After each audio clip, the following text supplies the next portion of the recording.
ideas about what this would look like for us. What do you all think might be some of the values of us getting our family therapy master's program accredited? I heard that you can work at government, with government won't hire you unless you're actually graduating from the MBA.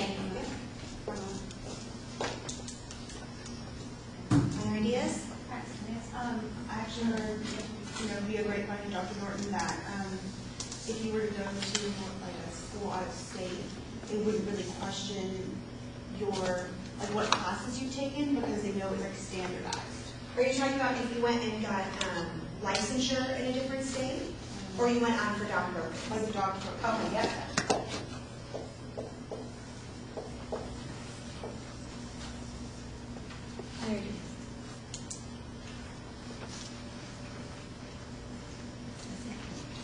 Linda, or Dr. Matt, I'm sorry. Oh, please come in.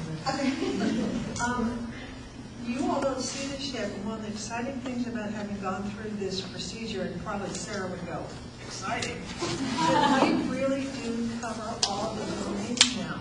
You are getting a complete education. It's not like we were terrible, it's just that we've tightened up. And I must say I like that.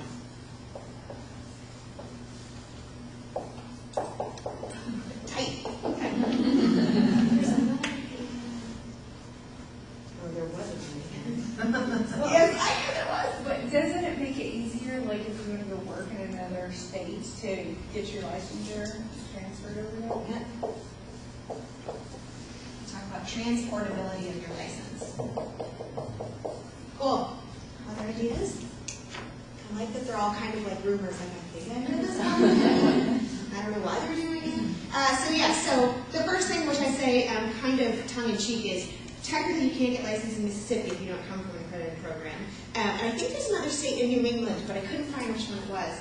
I don't know how many of you are hoping to move to Mississippi afterwards, but you say now you will move to Mississippi, and then you meet somebody, and you fall in love, and they get a job in Mississippi, and you're like, oh, I can't go. But now, when we get accredited, you can totally go with your new person.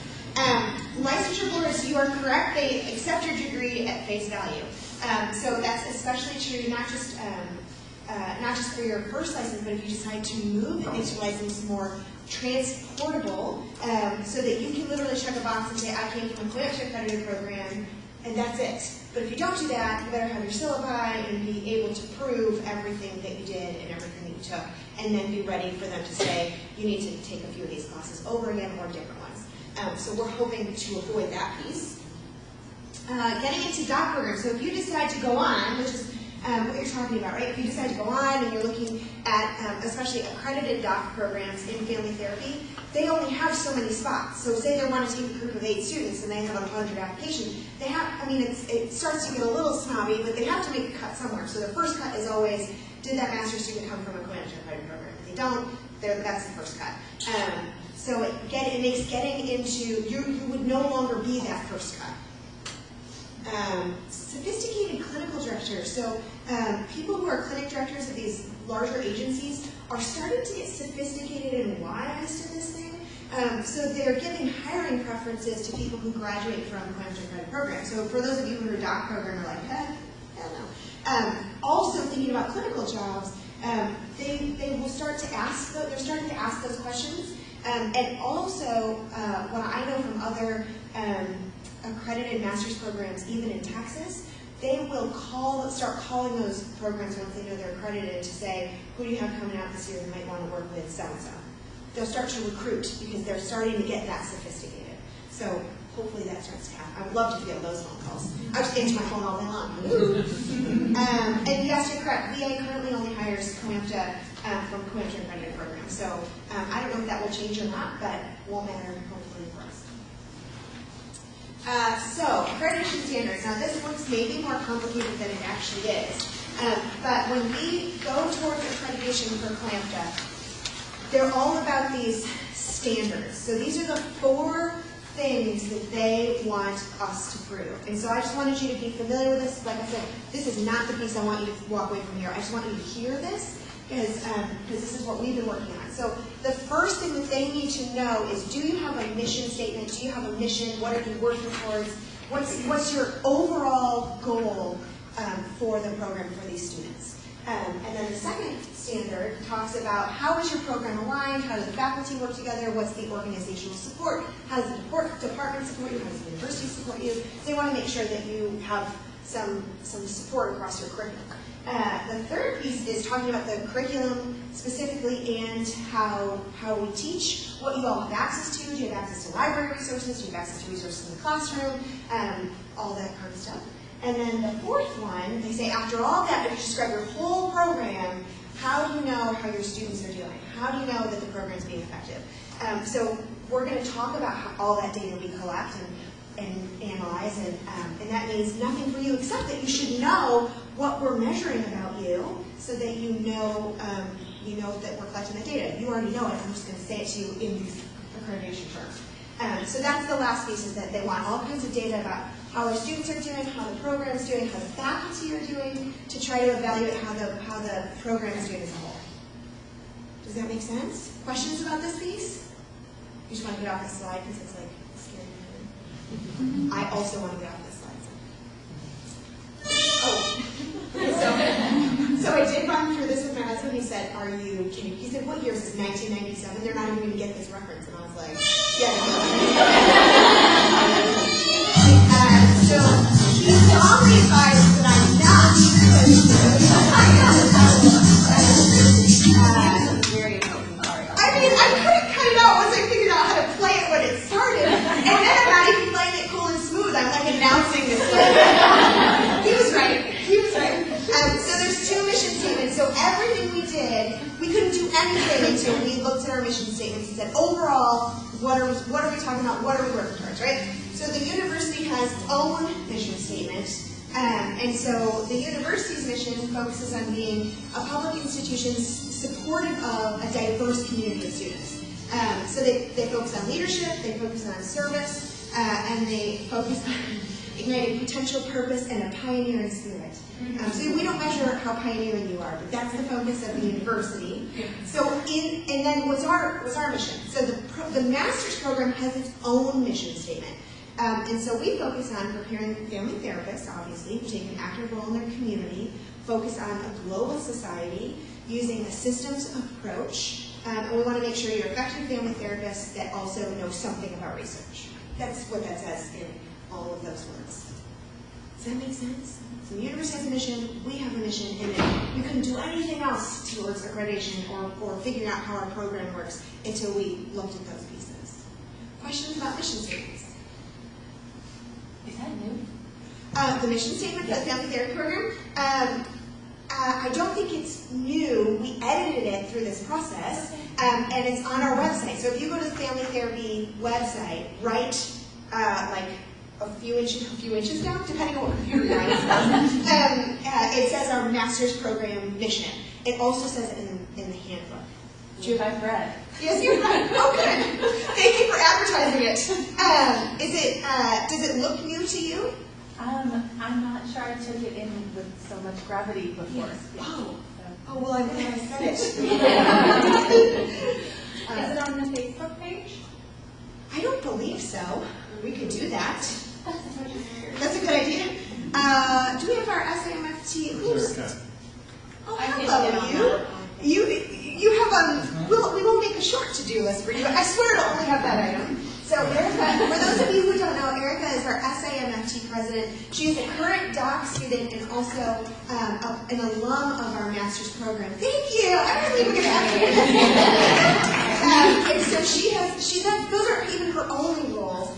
She also has been one of the most tireless GAs supportive of this entire accreditation process. So you think that this is a lot of detail. Erica can take you down to the numbers on the sides of the course objectives on your individual syllabi. That's how involved she's been. So we owe her like cake, a lot of cake when it's all done. Okay, so now, more specific, I'm breaking it down even more, right? So the entire thing about what we're working towards is broken down into what are called educational outcomes. Wait, hear that word again, educational outcomes. So So this is what they are hoping that you know, meaning they hope we've been transparent with you enough to say, this is what we measure, this is what we're looking for to make sure that our students are doing well. So we're going to talk a lot about educational outcomes. I think I have them all like tattooed. So there are 3 kinds of educational outcomes. 3 kinds. Program outcomes, so how's our program doing as a whole?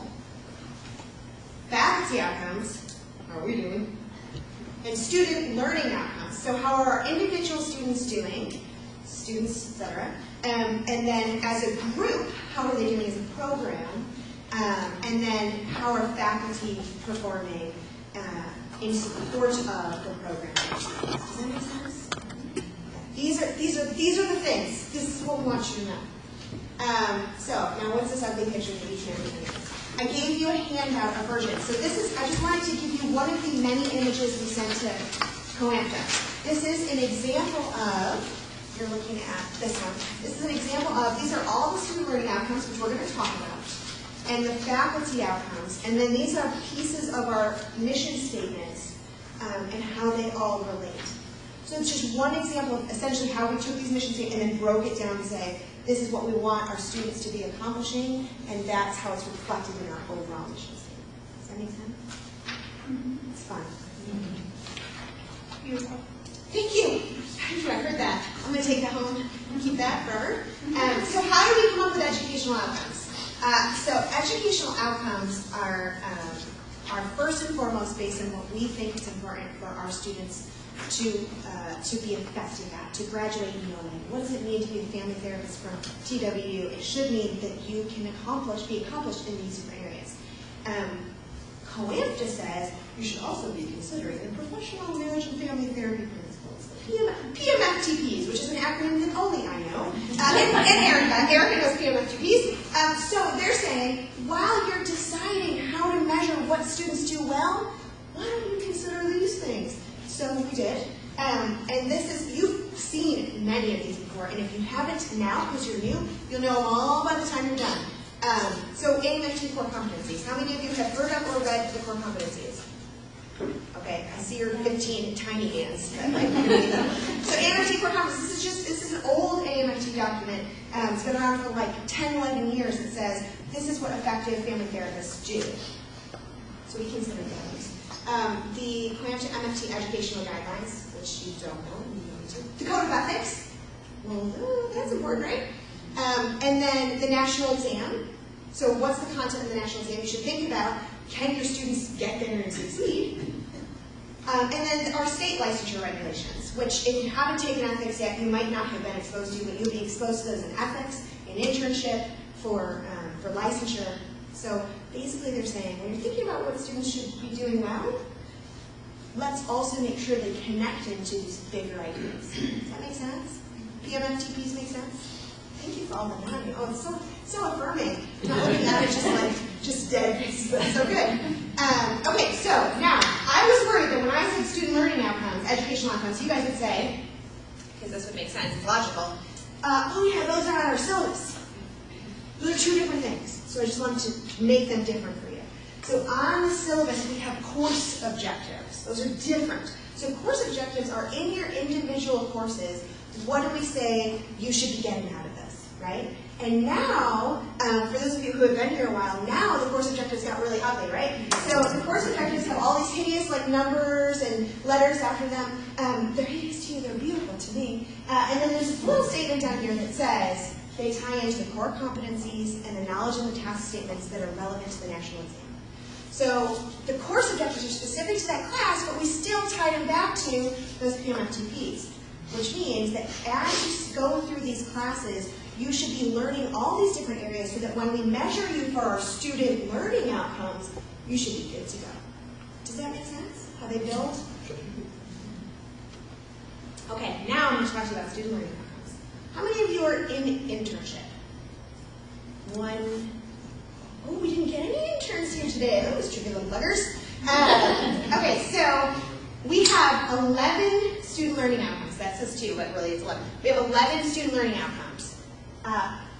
9 of them come from the evaluation that your faculty internship supervisor completes on you at the end of every semester.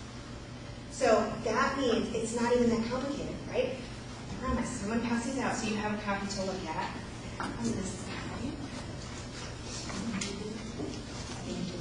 Oh, perfect. Thanks. So there's two versions. When you get to internship, you'll know these things inside and out. But I'm talking to new, fresh people, so I'll go a little slower. So there are several areas that your internship faculty will evaluate with you at the end of every single semester.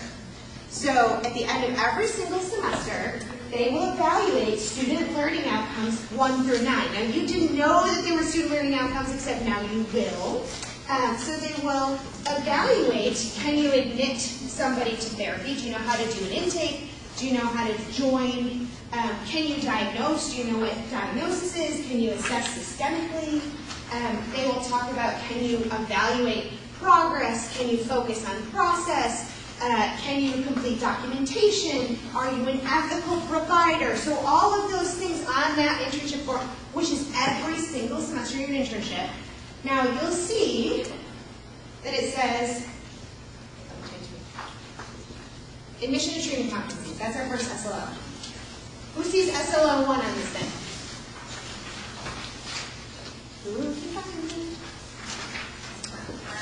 Ah, Katie's got it. Where's SLO 1?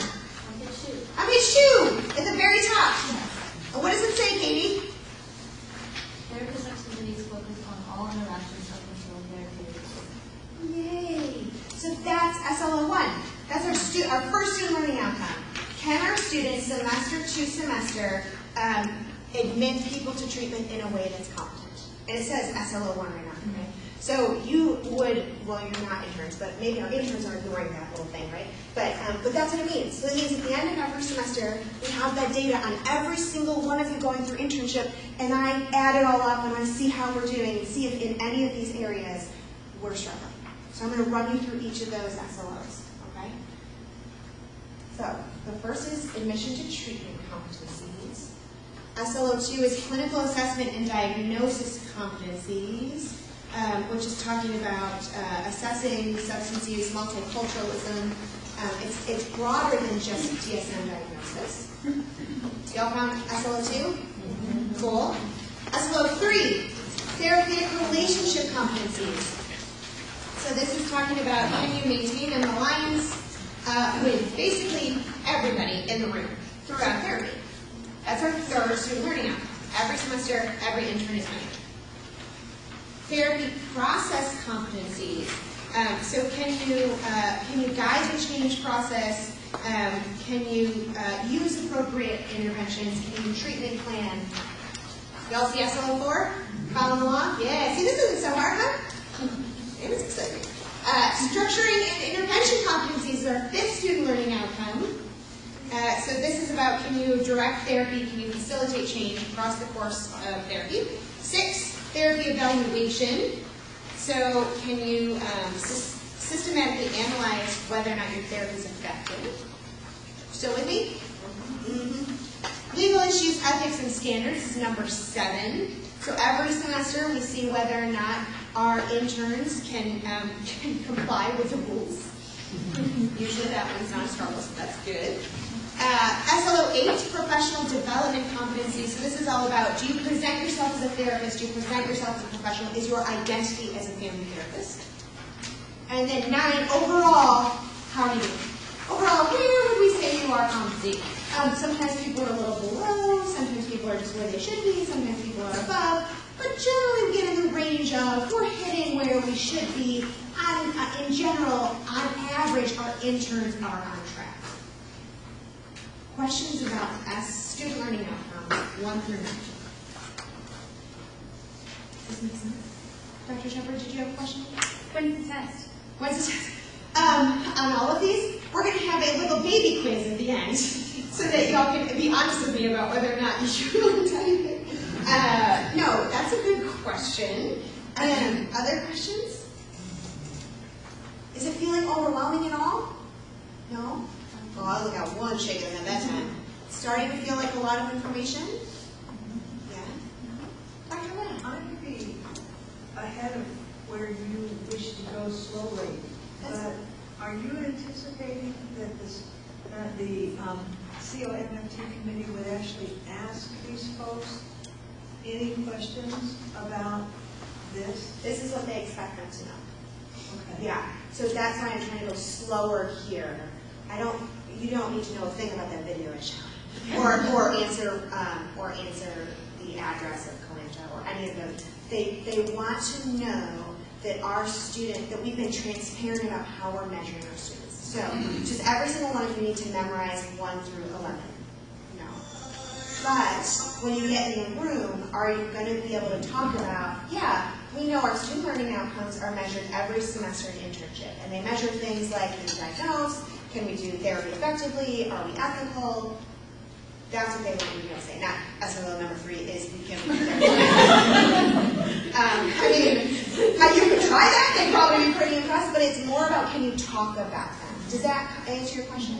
Yeah, I think it begins to take some of the overwhelmingness Okay. out of it, to think about the kind of question that they might ask. Okay. Yeah, well, I was gonna say pretty much the same thing, like, I think it's really easy to see this. Yes. And like intimidated, not just internship. Yes, right. But of everything that we're expected to know per se on how we're being evaluated. Yes. If we like push off the anxiety apart and just think of like, what are we learning? We're learning to do all these things in our Yes. classes. Yes, already. And none of you said you were an internship, one of our alums. And so you won't even have to worry about this for several semesters. But when you get there, when you get there, you'll have all that coursework behind you. So we think you can diagnose. We think you can admit people to therapy. We think you know what it means to do effective systemic therapy. Exactly right. Exactly. Sure. And the other piece is now you know exactly how you'll be evaluated, so you have lots of time to study. Yeah. And then for later semesters, so we use this exact one for interns who are in their first and second semester. We use an advanced one for third, but it's the same exact student learning outcomes. So we're saying the further you get an internship, yes, we knew you could diagnose before, but now can you do that in a sophisticated way where you're communicating that to the family, etc. So it's the same student learning outcomes throughout internship, no matter how beginner or advanced you are. And the faculty will go over this with you. So when you take internship, it's not that this is like slid under my door by a faculty member and I just enter the data until it's a conversation. So they will be talking with you about this is how I think it's going for you. This is where I think you could be working on next semester. This is what I think you do really well. This is some other stuff you can expose yourself to. So none of it's a secret when you get to internship either. This is a way to evaluate how you're doing, but to have that as a conversation with you. Would you say that's true? Where Dr. Norton? Oh, would you say that's true? You've done internships the last couple semesters. I can speak for myself. Yes. We meet mid and end of semester and go over this very carefully with an eye towards the broader student learning outcomes and seeing where your strengths and growth areas are. And at least in my class, I mean, it counts for 2 letter grades of your final grade. So you are evaluated on this. And now they're terrified again.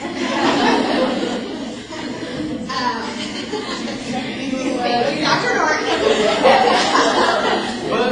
But like you said, when we get down to the individual items under these, it looks different depending on where you are in your internship. So we have different expectations for your clinical assessment, your ability to assess is different if you're a first semester student or if you're a 4th semester internship student. We have different expectations for you. So we don't set you up to fail, we set you up to succeed. Now you have to believe us for the next several semesters. Other questions about these student learning outcomes?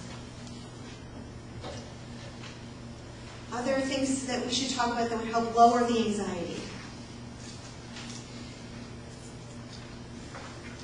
We're going to just get together in small groups for that site visit and be like, you know 1 and 3? I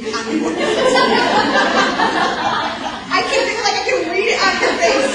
Did you just say that to each other? That's funny. I don't if that relieves your anxiety and you know 1 through 3 and she knows 1 through 3, you do whatever you need to do. I'm joking because they're not going to turn to you and be like, hey, she knows 4, you know 1. That's not what they're going to do. And they're going to give you lots of opportunities. So when you all go into that room,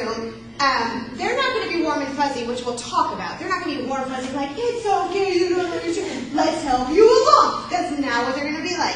But they're going to ask you lots of different questions because they also want you to succeed. It's not going to look like that, but they don't want to come here and have us spend all this money and do all this work for 3 years and never sleep and not be like, they want to help you. So it's not going to look like that, but they'll ask the same questions over and over and over again. You'll be like, oh crap, I must be getting it wrong. They're out to get me. But it's just that they're trying to give you every opportunity to demonstrate to them that you know about how your program operates. Does that make sense? And understanding it is more important than just memorizing. Oh, they don't want you, I don't want you to memorize it because then that would defeat the whole purpose of, that means I would get you trained till November 17th and November 18th, like, well, I forgot all that stuff. And that's not the point, right? So the point is that you know how when you get to internship, exactly what we're looking at, which isn't different than all your classes. How long after November will it take for you to find out? Ooh, that's a good question. Can we save it? Can we save the question? Okay, just don't let me forget that. Okay. All right, so there's 2 more student learning outcomes, and they're not more challenging outcomes. So the 10th one means your site supervisor also filled out an evaluation plan. And there's a question right on there that says, have you gone over this? Have you talked about this with your intern? And they almost always say, yes, of course, we had plenty of time. We had a nice, wonderful conversation. And so I take those evaluations by site supervisors and we say, does it match what our faculty are saying?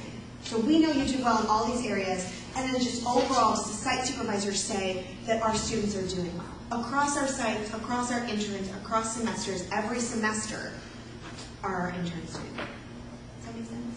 So your faculty supervisor and your site supervisor, no matter what site you're at, will be talking with you about, where are you doing well? You're doing so awesome over here. This is good. This is where we maybe need to work a little. And the work a little piece is the piece where you're going to be like, ugh! But that's the piece you want to know, right? So that next semester you can be like, oh, I read all these books, I read these extra videos, I did extra, I focused on this, and talked about this with my supervisor. That's the good meaty stuff. Sometimes it's also stuff good. Okay, so the last student learning outcome, the very final one, right? Oh yeah. Oh look, I made that too. I'm carried away here. Okay, so the very final student learning outcome 11. You all are a ways away from this because you're not even in an internship yet. But at the end of your program, we ask you to take the master's final exam. And how students do on that master's final exam is the final thing that we use to say, are our students competent therapists? Are we going to graduate people who know what they're doing? Our students, Dr. Ladd, you can verify this for me, but our students do very well on that exam, right? Getting better and better. It's fantastic. And so by the time you get to that point, our students can prove we know what we're talking about. And so that's why we use it as a final student learning outcome is, are they prepared to go to the licensure test? Do they know at that final place of competence, are they feeling competent? So it's required to graduate, but here's the caveat. You can totally avoid this if you take the licensure exam. If you take the national licensure exam in your last semester of internship and you hand us the grade and say, yay, I passed, now you can become an associate licensed when I graduate. We say, yay, perfect, you don't need to take the final exam. So you can get around this if you want to. Start saving your monies now for the national licensure exam. So what does this exam look like? This is for you to know ahead of time. All of this information is also in the Master's Student Handbook and also on our website. But there are 3 pieces to the Master's Final Exam. 100 items that are directly reflective of what you see on the national exam, because we're just trying to make sure you're prepared. Another 25 items that are specific to like human development stuff, sexuality, gender, some psychopathology stuff. And then 3 essay questions. So when you use this Master's Final Exam, you will know more. I'm just introducing to you this idea that this is what we're looking at. Questions about this piece? I have a question with that. I'm not sure they're related. So, like, let's say you're graduating in December and you take the licensure, because I think the date is like October 10th or something like that. But don't we have like an October date for You would have to take it in September. September. Yes. So you can do that because you're already in your last semester. So you would sign up to take it either in August or September so you can get your results by the master's final exam so you don't need to take ours. So, but you know that coming up, right? So you know in internship how many hours you have, that this is coming up to your last semester. You ask for a letter from me to send to the state saying, I'm going to be in my last semester, allow me to take the exam. They allow you to do that. And you just sign yourself up for the first windows so that it gives you time to get the results. It's a really good question. We were just talking about this as a group earlier this week, so fantastic question. Dr. Webb. I wanted to reiterate everything that you're saying. Yes. That when you meet this afternoon in what we're calling the new student orientation, there have been so many misconceptions that have come across my desk that I hope you'll say that all over again. Oh, Because one of the things that we recognize is you only have a 1 month window of time. And you can explain that maybe a little bit more this afternoon. Well, and what Luann is asking about is this idea that when you take the national licensure exam, no matter when you take it, before or after, there's a 4 to 6 week waiting period before you get results. Because why not? They can just hold on to it forever. So 4 to 6 weeks. So if you take that exam October, you're not getting your results in time for the grad school to know, hey, they're going to graduate. So that's why we're saying you need to know it's your last semester, which you'll totally know when you're there, and then just get your materials to the state on time so that you can get in that first window of the semester, and then you can totally avoid this whole piece. And increasingly, since we have advertised that option, increasingly our students are doing that, which makes it easier for you to get a job when you graduate, because you come out, as soon as you send them your transcript saying, I'm done, I graduated, they send you your associate license, you can get a job immediately. There's no holding period where you're like, I'm going to say unemployed, but employed by Target or something for a few months. There's no holding period. You're like, yeah, I graduated, oh, back to Target. You have your associate license out the door.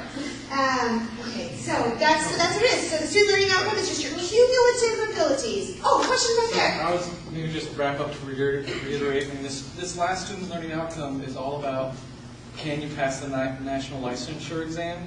So we created this exam, this exit exam, to make sure and show that you can pass it. So if you've already passed the national licensure exam, you've shown that you've met the student learning outcome, so you don't need to take the final exam. We don't care. We don't want to grade another one. Yeah. Make the state grade yours. And just give us the numbers. So that's why we have done that. Yeah.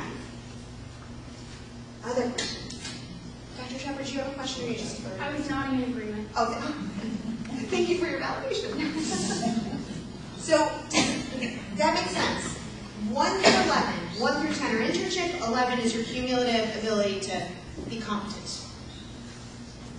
Now, for those of you who are alumni and are here, you did all this too. We just weren't telling you these words of student learning. It's the same exact process, right? So you did the master's final exam and the internship evaluation, you did all that. So that's why we were able to go back and have all that data. Now we're just telling you ahead of time, which is what the people who graduated told us so many times. Hey, I wish I would have known this before I got here. So now you all know it, and our alumni knows. Okay, so we're going to do a really fun group because you don't want to hear me talk about it. So we're going to do, y'all segregated yourself anyways a little bit by like your first years and your second years. Your faces collect for me in my brain in a certain way, so I'm like, oh yes, you put yourself in there.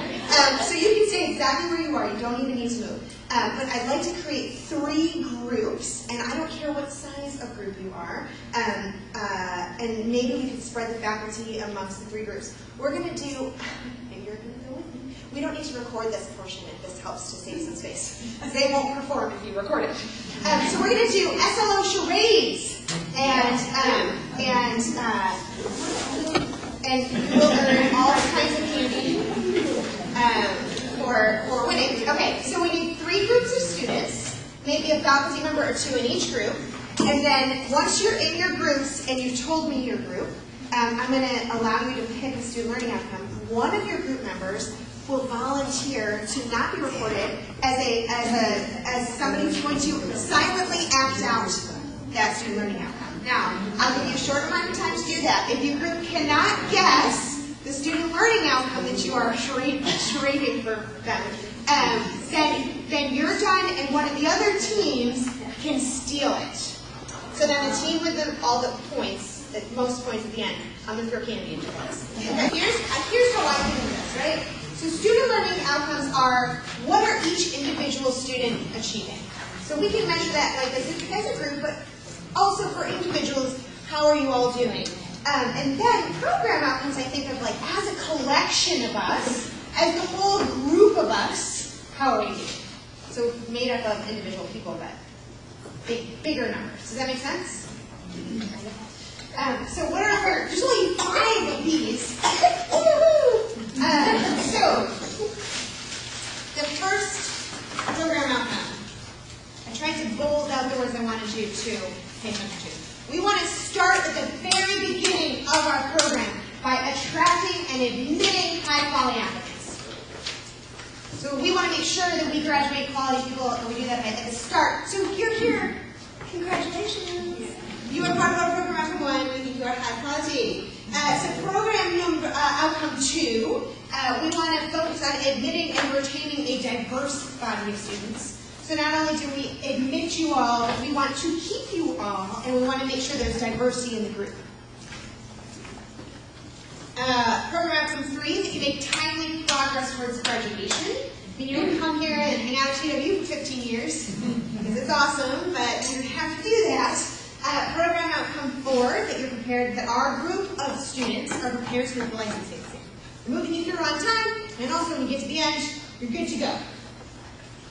Program outcome 5, that you're prepared to secure employment. So now, we're going to do just a little, it's a much more casual group activity. Of course, no acting. So what I'm going to have you all do is in a circle around where you are, 3 groups again, but you don't need to move and get yourself elaborate. So group 1, group 2, group 3, you just kind of see where you are. I'd like you to talk together and brainstorm about if that was what you were measuring. You all have the handout, this guy. Can I see this for a second? You all have this handout, so you have all of, you have multiple handouts, you have all of these on here, right? But in, right on here, the program outcomes are on the side, so you can look at these two. Pretty much. So as a group, I'd like you to brainstorm, and those were our program outcomes, and you got to pick how you measure them. I'd like you to brainstorm, how would you measure those things? Does that make sense? So if you're going to measure how we make timely progress towards graduation, what would we be looking at? What data would we look at? What numbers should we look at? How would we measure whether or not our program moves students through on time? Does that make sense? So in your little groups, 2, 1, 3, just have a little conversation, try to brainstorm at least one way of measuring each of these program outcomes. Now you are basically just going to steal all your ideas, and that's what we need. So actually, I'll leave this up. You have it on your papers too. But so brainstorm, and then we'll come back together in a few minutes. Ready? Please, clever, crazy.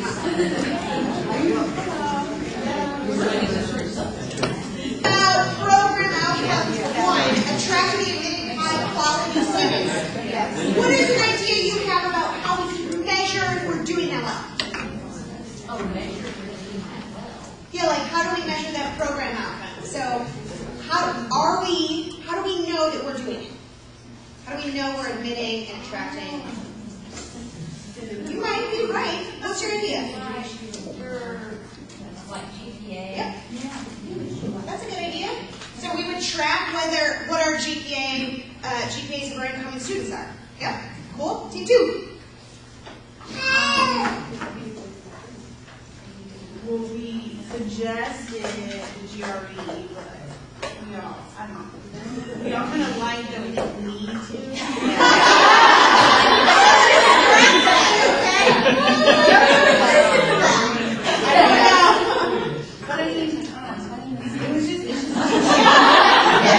So it's an idea, but you know we don't do it. You're exactly right.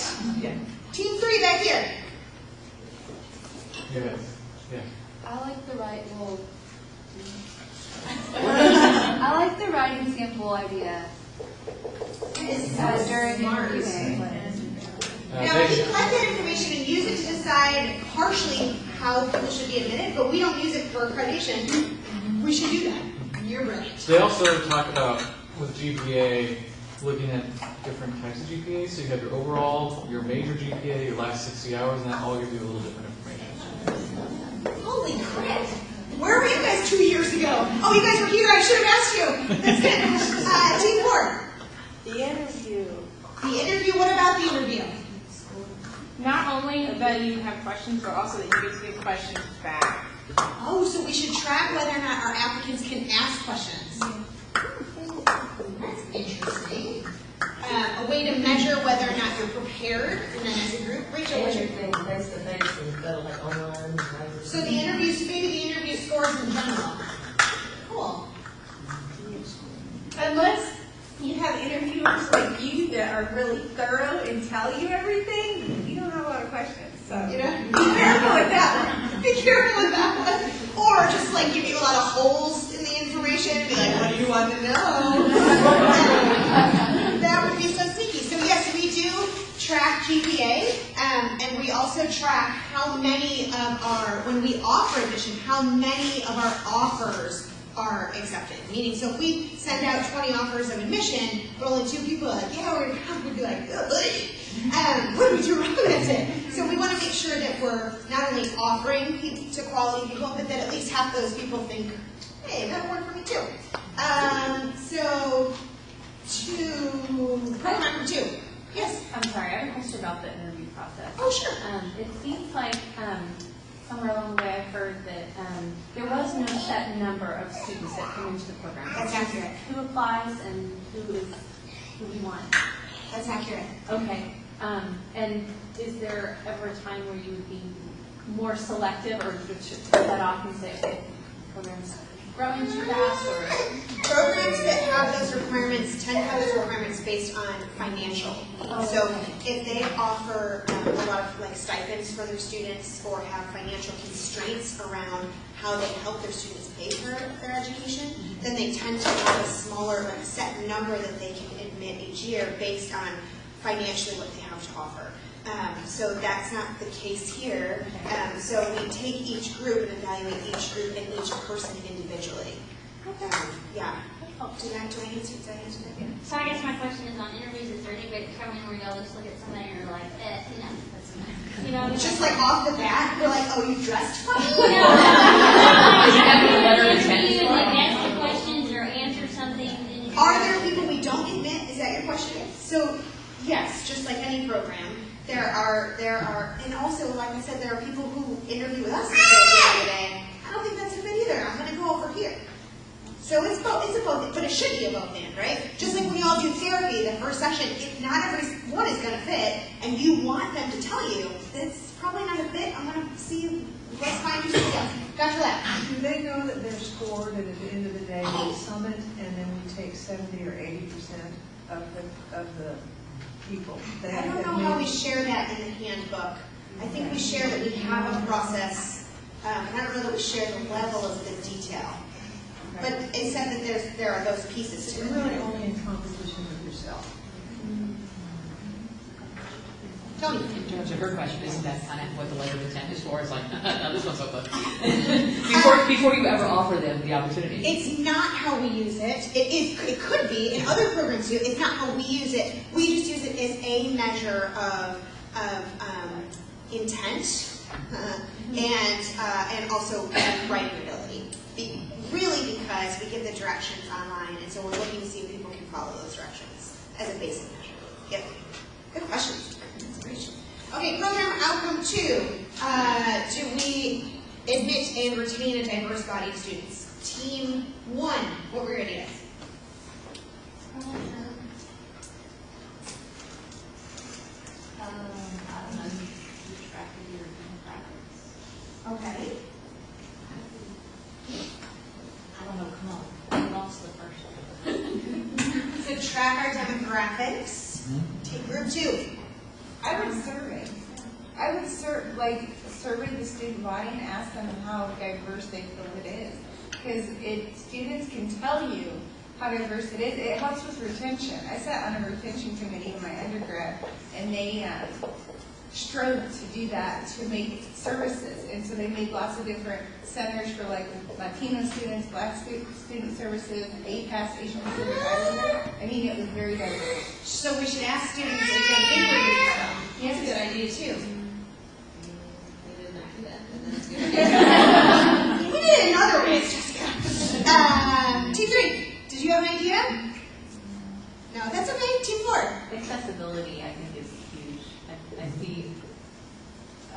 diversity of our program and ways that you make it possible for people to be here and appreciate that. So that's certainly measurable. Yeah, if we could find a way to measure how we're accessible. Yeah, we track how frequently, so that we have two ways to measure this. We track how frequently, as a faculty group, we're reviewing our interview day process. So that's a lot of what you're asking questions about. And are we talking about that at least a third of the time we're getting together? That's what we want to know. That we're constantly reviewing that process and making sure that that piece is accessible. And then the second thing is tracking demographics and making sure that we're reflective of the diverse community of TW students. That we create our own diverse group, and we define diversity in lots of different ways, and not just minority ethnicity, but also ability and gender and veteran status, and all. We just want a diverse group. Good. Program outcome 3. So we're talking about timely progress towards graduation. How do we measure that? Team 1. Time. Just time. Anyone have a more sophisticated example? We were like saying, Sorry? we were saying degree plan Yeah, that's it. to like make sure that we're actually So- finishing our classes on a timely manner. Oh, I see. So, so not just time, but how I've outlined it on my degree plan and see if I'm falling within. You know, like say you're like if your degree plan is, I know master's we have 6 years, but let's say the degree plan is like 3.5 years. We're like, okay, did we finish this class? Did they get this time? Did they finish it 3.5 years, or did it take them 4 years because there was a problem with the internships or something Yeah. popped up that caused them to delay? Good. Awesome. Who are you pointing to? Team 2? Well, we kind of said something very similar to degree planning routinely, but looking, I guess, measure-wise, like looking at the date at which those are being completed, and then making sure that they're meeting those date requirements, I guess, that they've set forth. So from admittance to when they actually do it. Yeah. Right. Oh, from when you're admitted to when you actually do your degree plan. Oh, yeah, we should track that. Complete. Yeah. We're not finding you guys like 3 years in, hey, what do you mean you don't have a degree plan? Yeah. Good. Other ideas? Talking about like maintaining contact with your advisor, so trying to meet with them at least once a semester. Like if students do that, are they more likely to complete their degree plan on Oh, time? that's a cool idea too. Are we actually being held accountable? Like, you know, if you measured, did this student meet with their advisor at least once a semester, their chances are probably more likely they're going to graduate. That's a really cool idea. We don't do that either. It wouldn't even have to be a face-to-face, just some sort of contact. Email contact. When I'm done, somebody's going to take a picture of this. So this is what we track, these 3 6-year pieces. So we want to make sure that at least half of our students graduate within the time we advertise, which is 3 years, and that the majority of students obviously finish in 6 years. We do not have a problem meeting these numbers, so you know. Our people make timely progress, so that we will acknowledge. Okay, so number 4, program outcome 4, prepare to take the licensing exam. How would we measure this? Whether they pass the licensure exam. Team 2. The exam you have, if they don't take the exam before they graduate, that's a good indicator. Wait, say it again? The exam, the MS final. Oh, yeah, okay, It's a you good said that. indicator if they're ready. Nice. So how they did in the exam. Other ideas? I think you could do a survey after they've taken the exam. Like, what did you feel like you weren't prepared for? So a survey of exam takers / alumni. So we did do that last piece. We worked our butts off to stalk our alumni and to find and recruit our alumni, stalk them heavily, and to ask them, where would you have suggested areas of improvement? And then we took that information and we tried to build it back into the program. So it's a great idea. And then the other 2 are examples of how we actually measure it, whether or not they can pass the exam as a whole. So we talked about their student learning outcomes, so can each individual student do well on the exam? Then as a group, we want at least 80% of our students to take it and pass it, so that they're not just still lagging out there. And then our people who take the national exam, we want at least 80% of those people to pass that. Can I say something real quick? Sure, That's please. all right. So I hear a lot of suggestions for these wonderful surveys. Just a little side note, when you get a survey from us asking for something, this is why. It's so important for us, and a lot of times we have a hard time getting students to fill out the surveys we send out to you guys. So when you graduate and you get an email from one of us and saying, please take this survey as an alumni, please do that, because that's why we're doing I won't have this. to track you down and see if you're licensed in the state of Illinois, and then find your now married name, and then find where you work that way, and then send you a stalker email and be like, oh my God, I'm in witness protection, how'd you like? That's program outcome 5 is the last one. So secure employment. We only measure this one way because it's hard to get information on this. But how do you think? What are your ideas about how we measure this? What was that whisper towards? You looked at me directly and whispered it. How many students have job offers before they graduate, or how long it takes them to get a job? Do you do surveys, like with people that have graduated, to see if they can determine if they did go towards their career goals? Yes. Yep. That's why I stopped. Yeah, they did. Yeah. I think this data is currently based on one person. I'm not exaggerating. Neither is Dr. Norton. It was because I sent 1,000 versions, and I really did a whole new level, a whole new career. But I think basically we just wanted to find within 12 months of graduating, were you able to find employment if you were seeking mental health employment? Because some people leave and they're like, you know what, I want to knit. That's what I want to do. I want to be a knitter. And that's great. I'm going to go be a knitter. But if you were seeking employment in the mental health field connected to what we taught you about, were you able to get a job in 12 months? That's how we do that. Tony. Well, I mean, one easy way to measure it is the pass rate for the licensure exam. You can't get a job, you don't have your license. Right. And actual licensure. Yeah, Quanta requires that we report how many of our people are licensed. Yeah. I was thinking if there was another way, maybe if something that you did in your last semester was, have you taken steps to start looking for employment? Do you feel prepared? What are your goals? What would be the best way to contact you after you graduate? Yeah. Yes. I'm sorry, I didn't That answer way you that. can get it. That way you can kind of get a feel for, is the student prepared? Because something I always found out in school is I was always looking right after I graduated. I should have been looking a long time before that. Yeah. So Yeah. if we had something in place in the last semester, kickstart that. Nice. And then have an avenue to get in touch with them afterwards. Yeah, that's good. Part. Starting in spring, when we did this, we're going to do it again fall, when our students take the master's final exam, before they leave that room in the iPad there, where they fill out an exit survey, and they have to say, what's the email address? Because after my experience in the last 2 years, I was like, no, you're going to tell me how I can find you. So as long as, when I see abcdf123 at yahoo.com, I'm like, hey, wait a second. But they're giving us that information, so it's a really good idea. But talking about that beforehand would be an important shift too.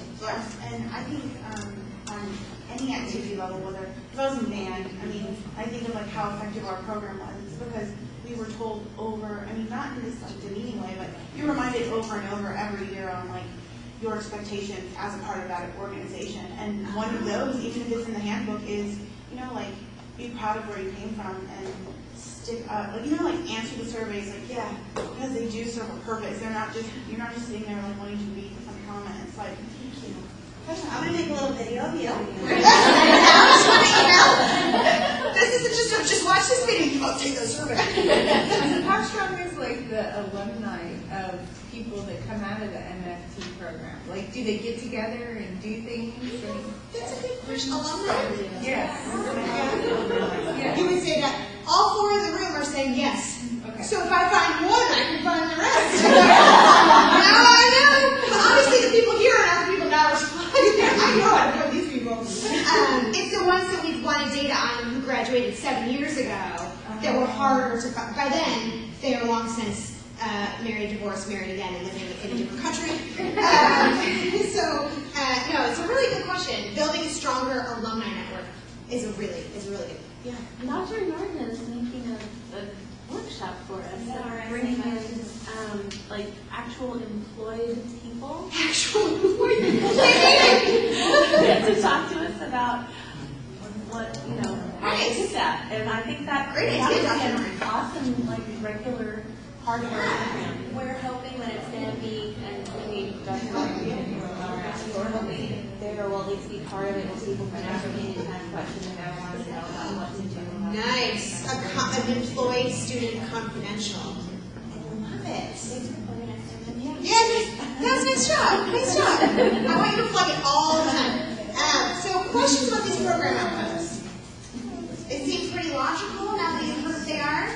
I can feel the energy feels they're less intimidating than the student learning outcomes, right? Because you're like, I don't really care about this energy process, but I care about how people graduate. And so this is the other piece that the site visitors will want to know that you know. How do we measure how the program does on a whole? So again, you don't have to memorize them, but you have to be able to talk about. Well, you don't have to, but if you would like us to do both, you have to be able to talk about. They track our GPAs, they review the interview day process, we know what that process looks like. We're supposed to graduate in 3 years, 6 is the maximum. But you all said these things already, which is why I wanted to try to brainstorm them rather than say them at you, because you're all saying exactly what we do, plus 1,000 other better ideas. So this is the other piece that they'll be listening for. Does that make sense? Okay, so faculty outcomes. You do not need to memorize these, but in the interest of transparency, I wanted to share them with you. So this is how we measure ourselves, faculty outcomes.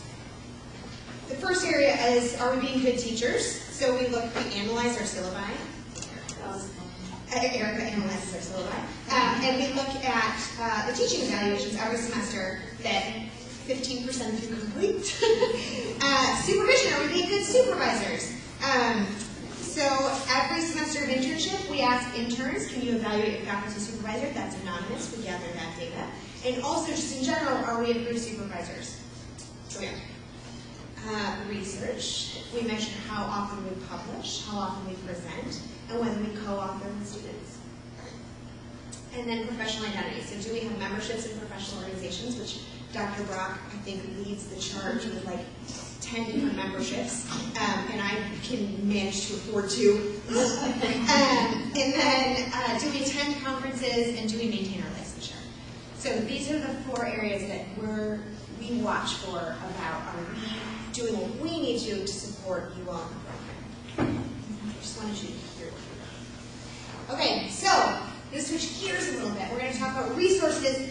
Once you leave here, what is there for that we think is important for you to know about? So, Master Student Handbook.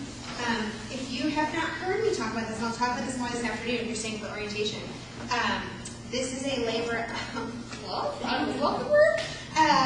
It took a long time. We gathered all our policies. We reviewed every single policy. We rewrote a ton of policies. We put them all in one place, and we're like, now you have a book that you can go to. And so I constantly I frequently get emails, and you all probably do too. I looked at the Master Student Handbook for this answer, but I couldn't find this answer, so what is it? And I'll say, it is in this section in the Master Student Handbook. Please go back. And so it's like, oh yeah, there it is. Thanks so much. So it really does have tons of information for you.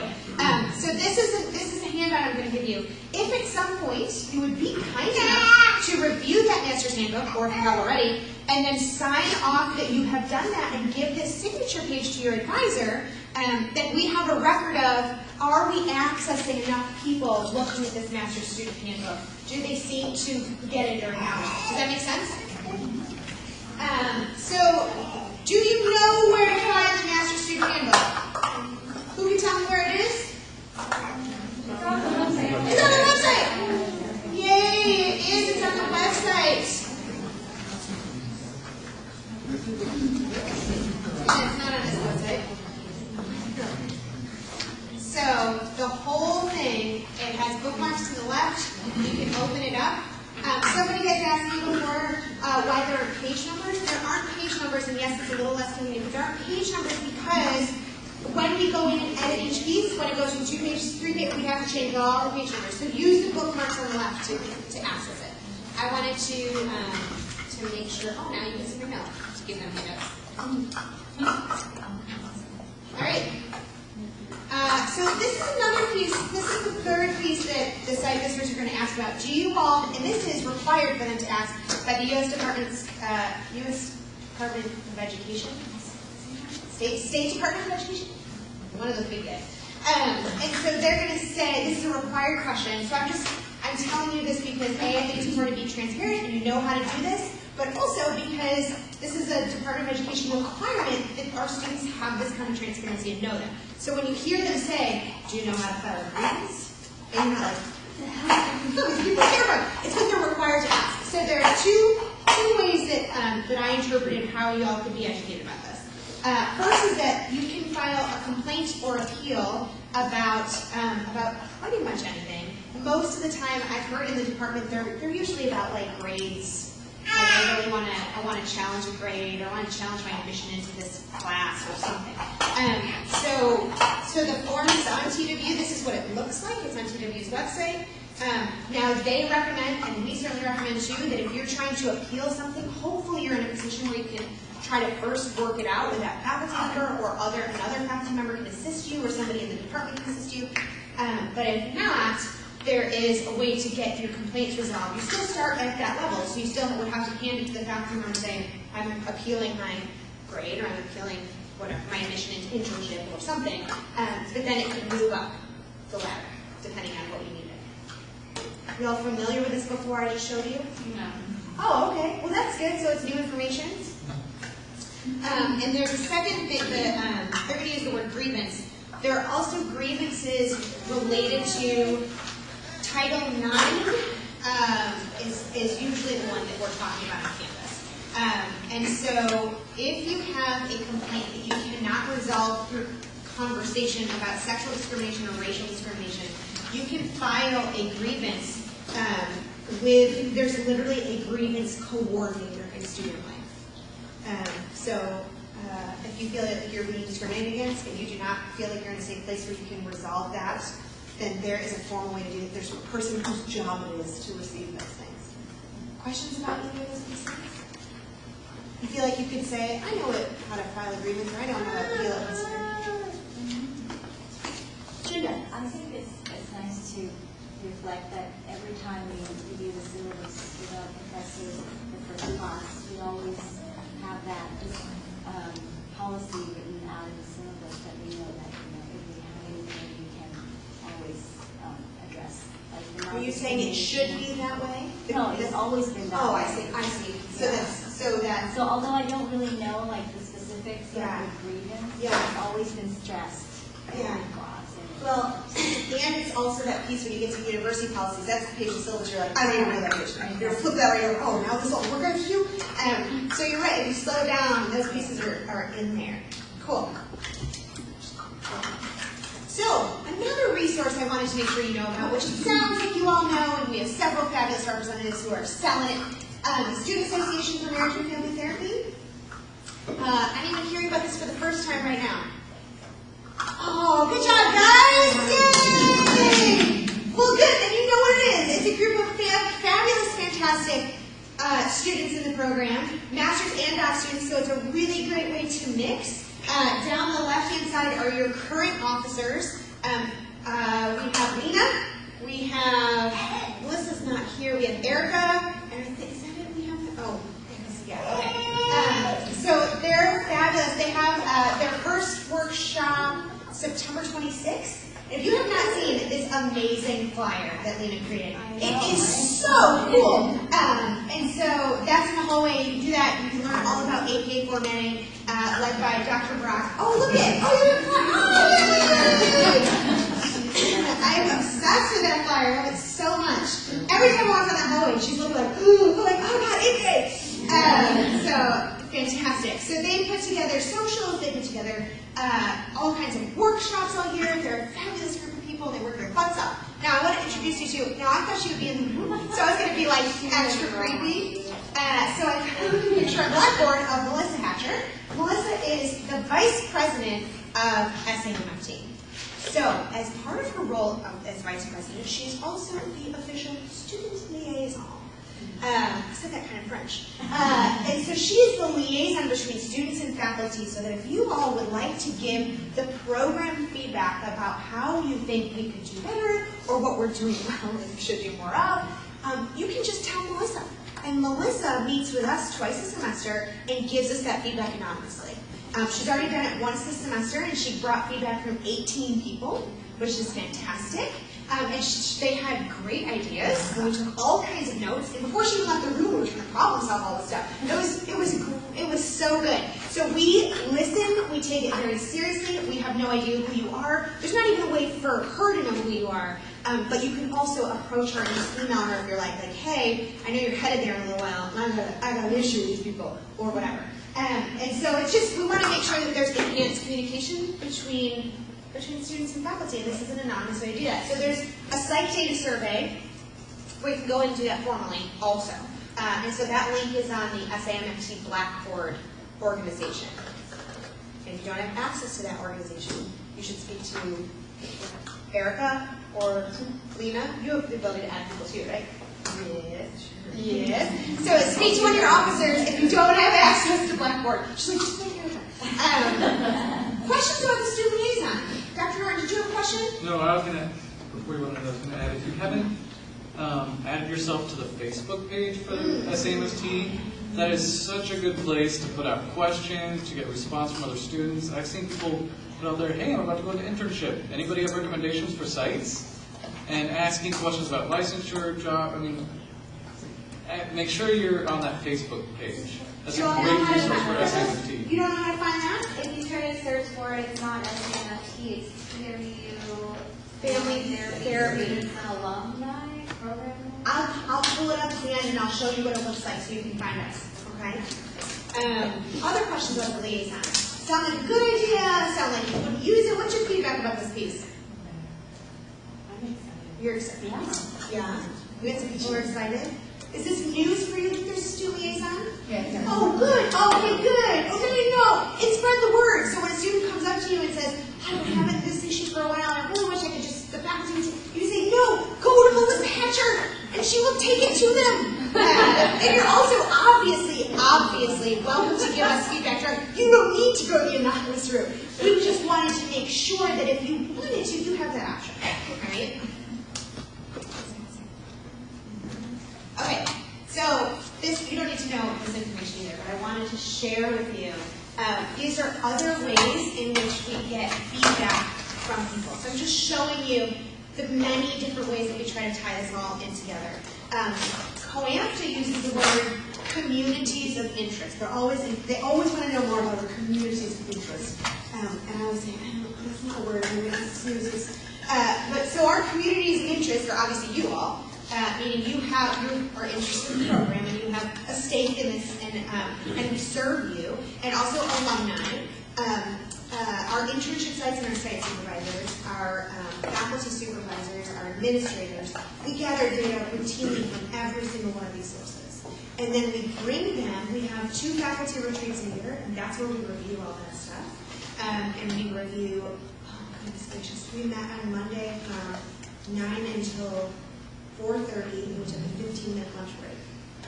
Well, we ate while we were still at the table. And I stayed 2 more hours after that doing my little chores. And so we do that twice a year so that we get feedback from you all and say, how do we need to shift anything? We review our policies, we say, this is working, this is working, this is working. Oh, what if we did this over here? So we do that twice a year. We have, it used to be once a month meetings, then it increased to like every other week meetings, and now this semester, we're meeting almost every week as a group. So we meet more than any other component in the department, because we want to make sure to review this stuff. And then we notify you of the changes if you need to be notified, or share them with the department. And so this is constantly our process on a daily, at least weekly basis. Questions about this? I just wanted to share with you this image of, this is all the ways we collect data and review it. It's not like we just teach a class and go home. No, well that's true too. That's true too. Okay, so what's, my arrow, you weren't supposed to show up yet, arrow. Well, there's an important piece coming. So, last piece, right?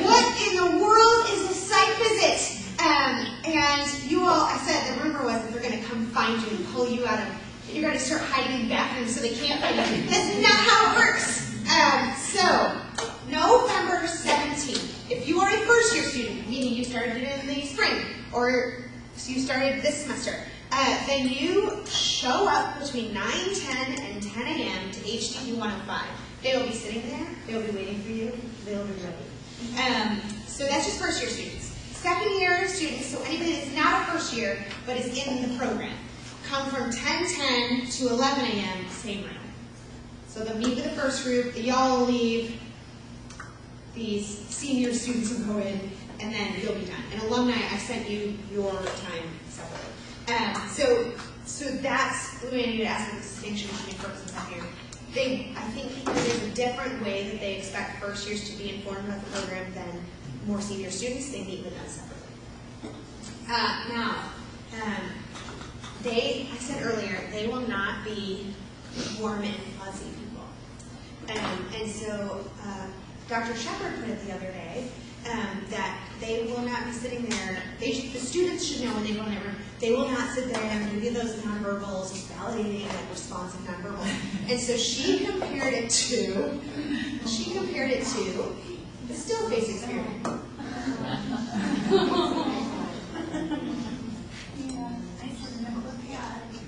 Social interaction that they get from the world around them. This is something that we started studying 34 years ago. This is in the world and the mother's trying to engage in they're working to coordinate their emotions and their intentions, what they want to do in the world. And that's really what the baby is used to.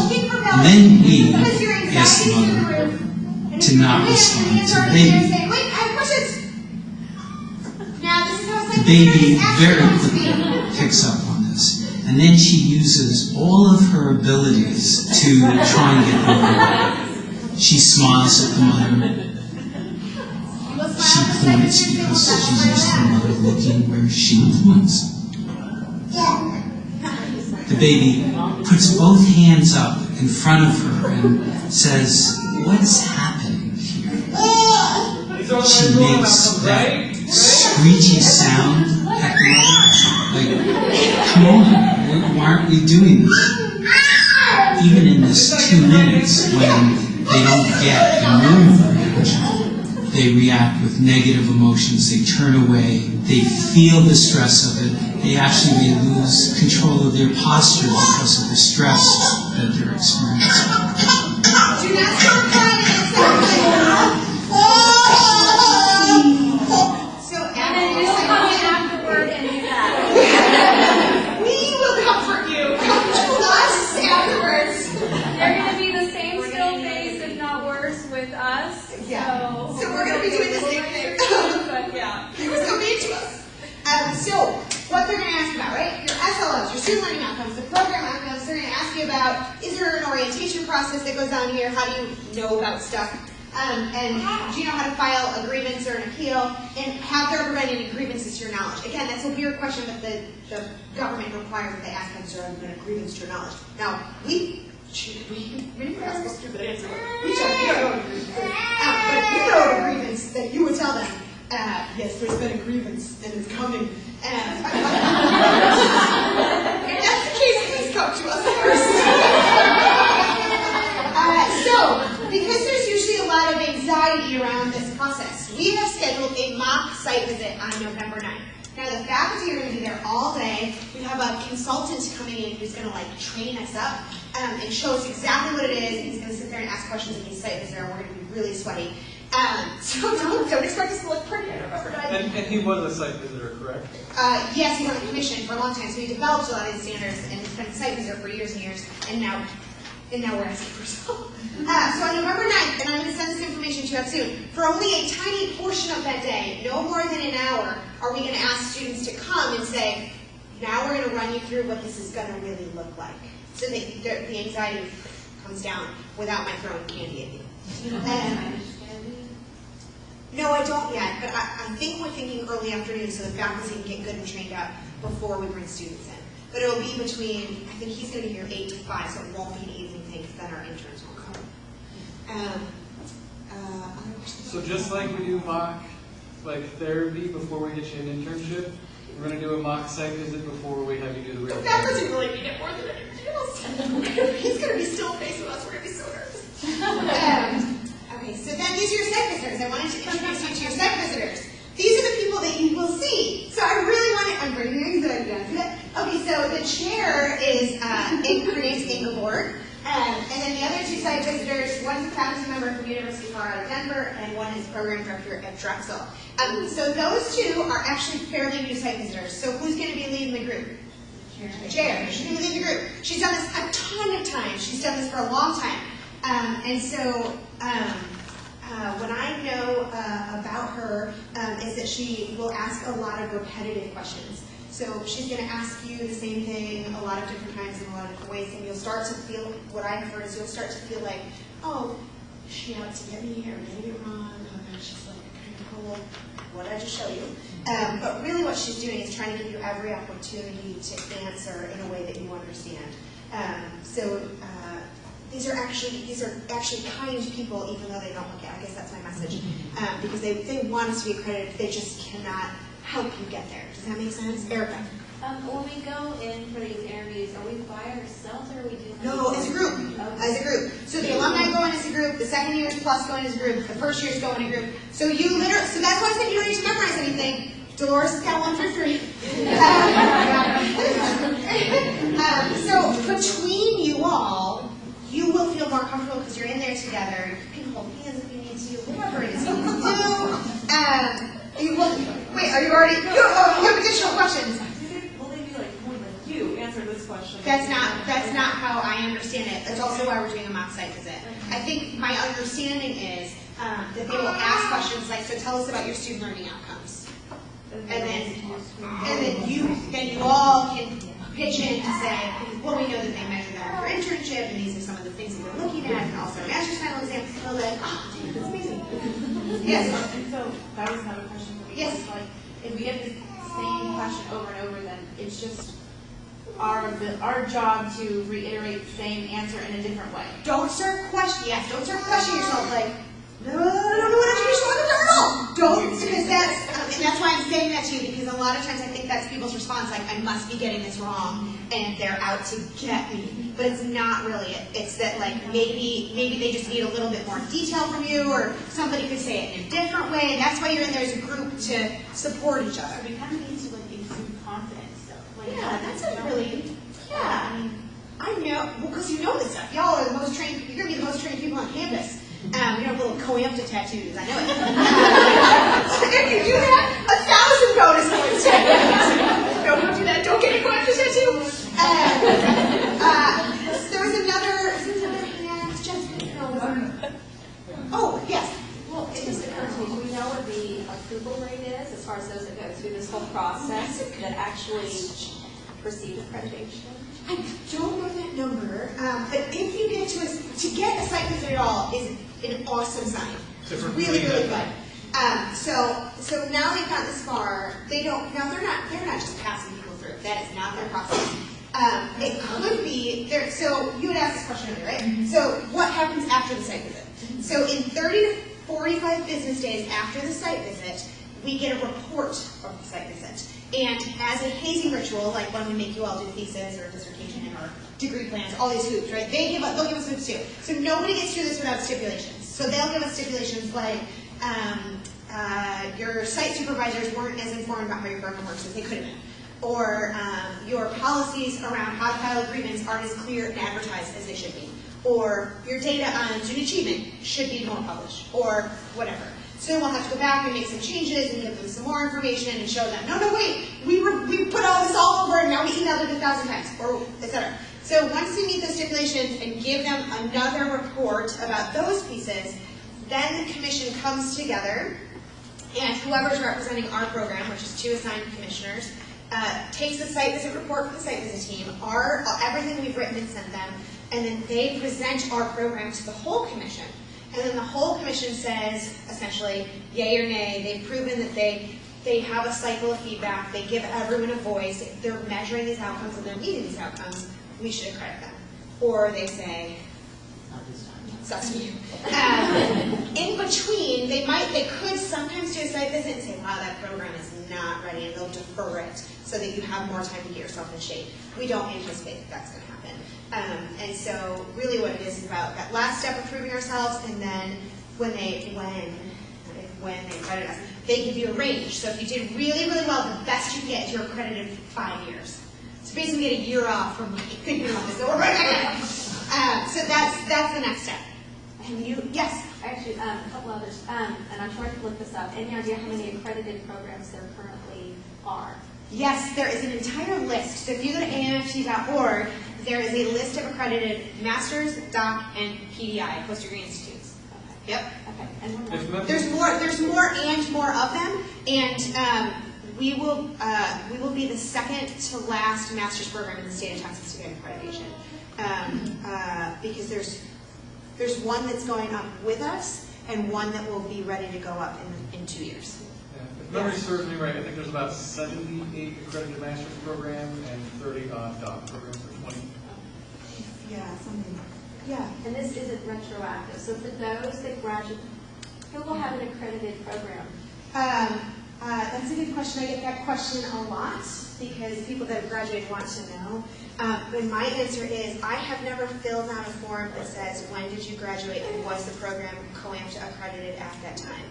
If you're applying for a doc program and you graduate in December, but we don't get accredited until May, they're going to ask you, is your program accredited? So I guess what I say is usually it's a checkbox, or whoever you're speaking to knows that you came from a program that is accredited. Now, if you graduated in 1978, I mean, hopefully you're not like, oh, just gonna slide in there. But recent graduates want to know it, so that's usually how I answer is that usually when you get that question, it's not that specific, so it depends on the context. I was going to say, you're not grandfathered in then. Grandfathered in? Yeah, like they say, like some policies, not this one specifically, but there are some policies, well, you were not accredited in May, but if you graduate to full grandfather, you're going to no one's going to even ask you about grandfathering. No one's even going to say, I don't have that experience. I've never had that experience. Could it happen? Sure. But when you move to the state of New York and they say, is your master's program accredited, and you say yes, you're not graduating this summer anyways. No, I'm just saying. You're just going to steal this information, go outside and share it with people? No. I'm just saying because I was like talking to Thelma, right? And she graduated. I don't think we didn't know exactly when we were going to be, like, we're going to get the notice saying you're accredited or whatever. And so she was like, well, I don't know if I'm going to graduate. And because her master's was not accredited, she did her PhD program. So she was trying to, that's what made me ask the question, because I was thinking for them, those who have not. You're a voice to people who could not be here. You're so amazing. So hopefully we will know in May. It just depends on when they send those letters out. Dr. Brown. I'm wondering if everybody here knows what you did for 2 years and what you turned in on March 1st. How they like me to tell you. You'd like me to tell? Yes. Yeah, what was involved in this, because this didn't start last week. That's true. Can you share how we get a site visit? How we got a site visit? Yeah. What goes into actually getting that accepted? So COAMTA requires a minimum of 2 years of data collection and analysis in order to, because it's a self-study period, so you're studying yourself to see if you're meeting anything that you set out for yourself. So my second semester here, I started this process with some fabulous GPAs around evaluating all our syllabi and revising those course objectives and talking about our mission, and we worked as a group to revise our policies and develop a handbook, and so that's everything that we're talking about today are all the pieces that went to it over 2.5 years, I guess. And then you have to write that up in a very structured, standardized self-study document with like 1,000 appendices and attachments. So that 500-page document went to COAMTA March 31st, and then they evaluated it. So we didn't know until mid-July that we got set up. But it was a lot of work. Yeah.